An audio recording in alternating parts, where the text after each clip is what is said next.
Security has never been more complex. Cyber, physical, compliance, resilience. Different perspectives, real-world experience. One conversation. Welcome to the wild ride through security.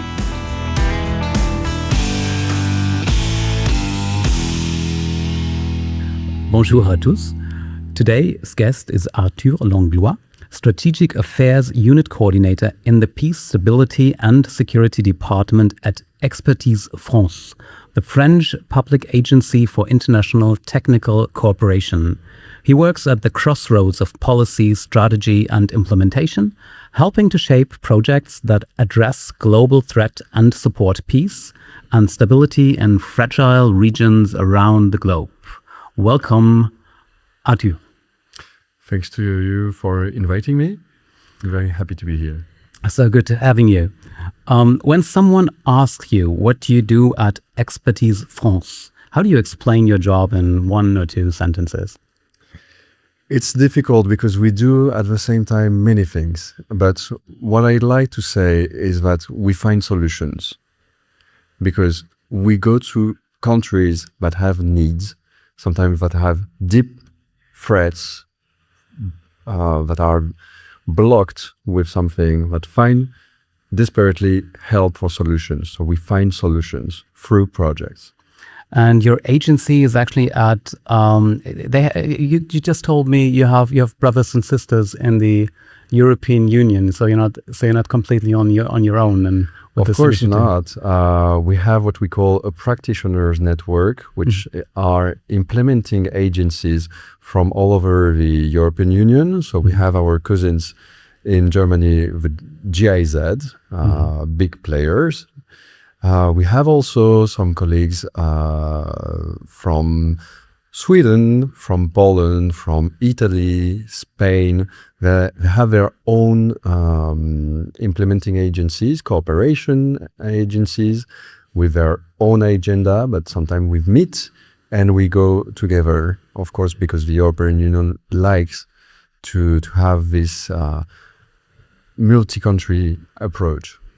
And can you a little bit? Obviously, the GIZ, the GIZ is well known in Germany. But can you a little bit explore a little what you guys are all doing together in terms of cybersecurity in the world and cyber policy making, or what are you actually into?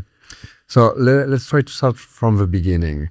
For example, we work with donors. So it means the European Commission can have a bright idea.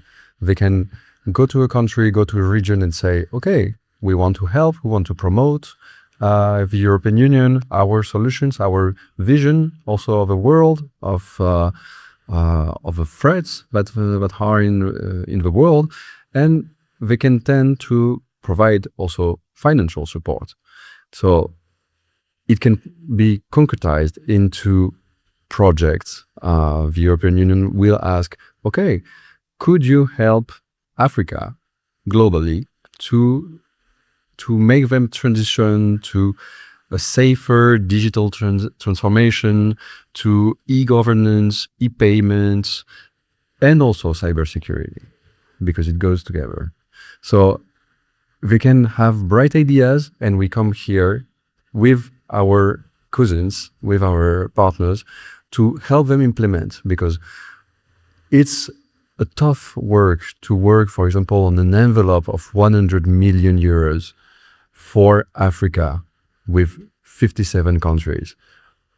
By myself, I cannot, but all together we can share the efforts and do the projects all together also. And we had this. The question that comes into my mind is actually, maybe you can go a little into that. Of course, it's a political question, but why do we actually spend all that money on helping those countries? Well, it's a problem for the rich, right? Of course, it comes from a will to help. We are developed countries. We want to help also the poorest ones. So it's the not ancient way, but it's now shifting to something else, which is investing in new partners, providing influence also for our solutions, promoting a model in a world which is very divided in terms of models. So the European Union is helping, but also promoting its models, the European companies also, because the European Union wants to have private and public sector work together in the countries they want to focus on. So it's a tool of influence, mostly. And what would be the alternative? So if we wouldn't do that, there are where the world is very geopolitically difficult at the moment. So if we wouldn't do that, what would happen? We have some countries that are willing to be discovering some models. They don't have any kind of pre-thoughts. They would think that China is equally interesting as the US or Europe.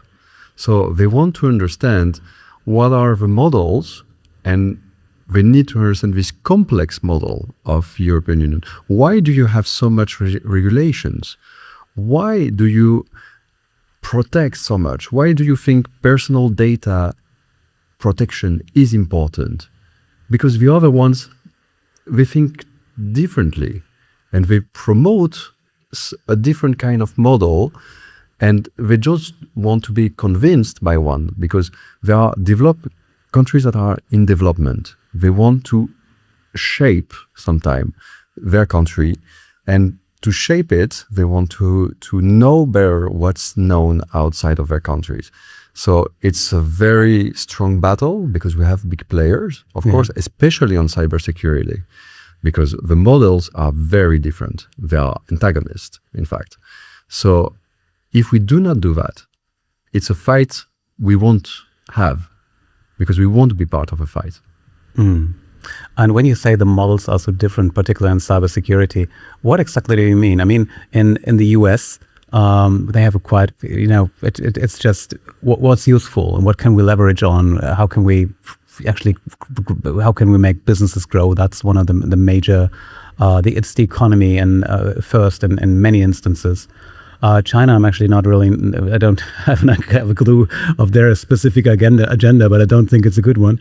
And Europe has its way with regulations that are, even in Europe, some people say it might be a little strict. So what are we actually proposing as Europeans to those countries, and how are we doing actually in convincing people that our more or less strict models when it comes to data protection, for instance, are the right way to go? It's by explaining what we are and why we do that. As I mentioned, why do you do so much regulation? NIS2. Why? What's the point? What's the DSA vision behind it? What I said, it's about they are different and sometimes antagonists, because the legal framework is very different also. You mentioned the US. We have very different views on how we regulate this. We are going to rely much more on the private sector to self-regulate. But here in Europe, we do regulation not this way. We do it differently with all of the European Union process of consensus. And it's very different. There's one country, there's 27 countries. It's very different. So our partners in some countries, they just want to understand that. Their knowledge about what is the European Union doing, what they are, why they do it, it's something that they don't understand, and we need to promote and we need to explain. It's only by advocating, and when you have a country that asks, okay, help me do my cybersecurity strategy, help me developing all the legal framework I need to have a proper properly ruled ecosystem. We come with our expertise, with European Union expertise, which we adapt. We explain them, okay, if you want to have also more chance to develop your markets, to access to the European Union markets, you will be asked to provide some degree of maturity on certain regulations. So also, they are very interested also because they know the European Union market is important for them. If they want to export, if they want to access, they need also to provide a proof that they are respecting some rules that we have imposed. Well, I had a discussion yesterday with an entrepreneur from Estonia, and what I found interesting is that he is actually he's focusing on a global market actually. So he's not focusing on the Estonian market, which is kind of obvious because it is a very, very small one. So he's really looking all over the place. Well, in Germany, and I don't know how it's in France, but in Germany, when it comes to cyber, we've got a huge market to be served, and that's why we actually most companies in cyber don't really look abroad. Some do, but what kind of opportunities would you see for European companies, cybersecurity services, products, in particular those markets we're partnering with via your agency or via the GISAT? It's one of the main challenge right now, and a strong strategy that has put the European Union is to use these tools, these projects, also to include the private sector with the European Union solutions, of course, because they are respecting some rules some other companies all around the world are not. So it's something we try to integrate. We know, for example, that for capacity building, we can provide some expertise that come from the private sector and have a strong experience to share with the countries. Sometimes it's also advocating for the use of the European solutions, that the country buy the European solution. It's not that obvious for a country that says, okay, why should I invest in a solution which is maybe 2-3 times more expensive than, for example, the Chinese one? The topic of non-trusted vendors is very important also right now, especially when we go to connectivity, to equipping some countries with basic needs, 5G, creating some networks, submarine cables. It's very important that the European Union is doing what it's expected to promote the solution, which is not the first to be obvious for some countries. I find it kind of interesting that when we're talking about Africa, we've spoken about it just before the recording, that countries are actually taking into consideration Chinese products for their cybersecurity. I find this kind of, from my perspective, really absurd to be open, and I could probably guess why those solutions are that less expensive than the European ones. But still, is price that much of an issue? And who's actually paying for the solution part in that extent? So say, okay, we would have of network security, build up, cloud structure, and so on and so forth. Where's the money coming from to actually build all that? Are we providing that to some extent? And there are different ways. The ancient way was donation.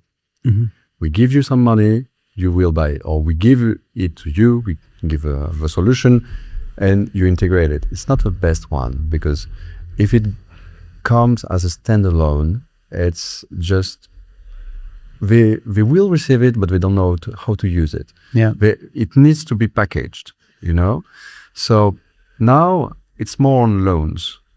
We have some for example, the French Development Bank, Yeah. they are able to provide some loans for countries, regions, municipalities, for example, and say, okay, we have a very interesting loan because it's way above the market. And with this, you will be able to provide a solution which is from the European Union. And this doesn't come like this. We need to advocate for it because, again, it's not obvious. Even if you make a loan, it's not obvious that they want to use it for, let's say, a French or German solution. Yesterday I was listening from some countries. They say, okay, in my country, I have a forum also like this, and you should come because there are many Russians and they are very good friends. Yeah. Why don't you like Russia? Oh my God. Yes. Okay. And they will say maybe the same with China. Why are you two friends? Yeah. Yeah, that's so again, it gets back to your first question. Why we do that? Because if we don't do that, no one will go and explain them that it's very different. That Russia, China, European Union, we're not brothers and sisters just having some disputes. We're different, very different. Very different, absolutely. So do we have some kind of, do you have maybe some examples, some case studies, some success stories possibly of how our initiative actually did help in some form to gain influence and to make friends across the globe? Because we need friends, I suppose. Yes. And sometimes our friends need different friends than let me jump to Latin America, for example. Okay. The European Union has created what they call the EU, Latin American and Caribbean Digital Alliance. So it's basically 24 countries from the Latin American area and Caribbean and the European Union they started easily on having high-level dialogues on security, on cybersecurity.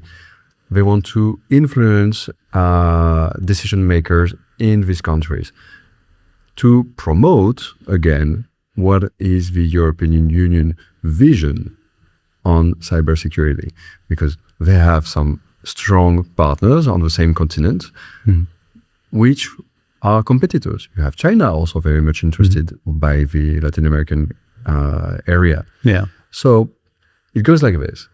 So decision makers make decisions, but they want to see it. They want to see it operationalized. Yeah. So it means that we can have follow-up projects that come and say, okay, right now, what you need is that we want to assess your needs, provide technical assistance. We can create SOCs. We can provide CSIRTs. We can provide some capacity building regarding all the needs you have. For example, the European Union has a training center in Santo Domingo. It's like an offer. It's a wide offer which is provided by the European Union, and it goes from top to very practical things. I would say this is very concrete. So when you say cybersecurity training center in Santo Domingo, this is very concrete and I would say helpful. And what can the private sector do to actually support all this? This goes back to my question with exporting cybersecurity, European value-based, I would say, when you're looking at the others, cybersecurity onto the world. What we can do is that we can sell what we have. When, for example, we create a SOC, we will ask them, okay, we will tender, we will ask for offers and select the one that is the most appropriate, and the private sector can do what they do best, sell solutions, and we are buying to them some solutions, because the projects can be made like this. We can buy softwares, hardware. Sometimes we can create infrastructures if it's needed. So we ask them to answer in it. So when you say we can buy, is it like your agency is actually managing the process? So you're giving out tenders, you evaluate the offers, you decide and actually bring a team together to get things done on the ground. Yeah, we do exactly like that. We create project teams. If we have to buy things, we tender. We evaluate the offers. We contract. That's all the technique which is needed. We provide it because, again, the donor. I don't think the European Commission is going to make all of this. So they need people that know how to do it, and we are these people. So just going back to the idea of what is actually needed, and this actually obviously has something to do with threats. So within the last, you've been here as I have been here at we both are still at the InCyber Forum in Lille, which was one of the most important cybersecurity conferences in Europe. And we've heard speeches and we had discussions, both of us. So what's your takeaway? What would you say, okay, to what extent has the threat landscape changed? And are there any ideas you take home with you back to Paris to say, okay, we should actually approach this or that, or hasn't it changed at all? No, I think it was a great opportunity also to hear more here in Lille about hybrid threats, because we have cybersecurity issues, but we have wider threats through these very difficult to define objects, which are hybrid threats. It's something also we want to work on, and I know that it's a big topic for the European Union too, because we need to address this very fast evolving threat, because it goes from the cyberspace, but also to a very concrete threat, which are, for example, scam centers in Southeast Asia. We have some projects that address this need, for example, with Thailand, which it's a major priority, for example, for Thailand, and they need help. They went here to ask for help, and they are trying to find partners in fighting scam centers and cyber malveillance in their country. So they can rely on the project we implement, but they need more friends. That's exactly how they say it. So I think it's a very important thing also to address manipulation of foreign interference and manipulation of information. It's a huge threat to our democracies. It's becoming very very tough, very I'll do it again. It's becoming a sound threat to our societies, because it will attack where we are vulnerable, but not only in the technical space. It's not a breach in a system. It's a breach in a society, and they will use it. Yeah. So we need to be certain that our systems work well, but also our society. You know, when I hear you talking now, and when I consider everything I've heard and I've seen here in Lille, the question that pops into my mind is, who is capable of doing all that? So it goes back to skills. And I wonder, when you're looking at the threat landscape completely and the ones you just described, and we can throw AI at it because everybody's throwing out AI at it. So we as a defender do, and the attackers do too. So this is kind of confusing everything. Then we got the deepfake aspects of video and the pictures and everything. So that's kind of a thing. How would you actually describe the key skills and the key skills of people working in your organization or capabilities of the organization itself to be more even more helpful in the years to come? It's having a lot of skills. When you answer a lot of needs, you need to have a lot of skills because a project has its own life.